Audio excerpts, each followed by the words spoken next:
वाहिगुरू जी की फतेह। अज असी एक नवा लैसन करांगे। राग है जी तनासरी। तनासरी विच असी आरती साहिब जी की बाणी पढ़ांगे। शब्द की स्थाई शुरू होती है जी 7वीं मात्रा तो। ताल है 3 ताल। आओ इसनू हारमोनीयम उत्ते किस प्रकार करना है जी देखिए।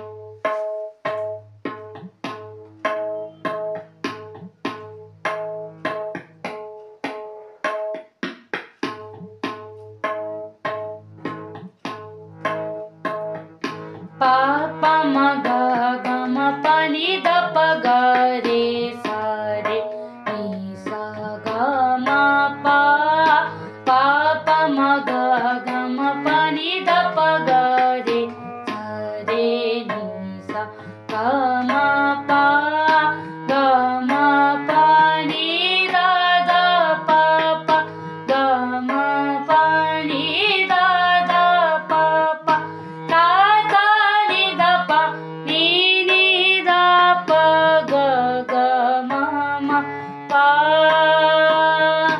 सा सा नि ध प नि नि ध प ग ग म म प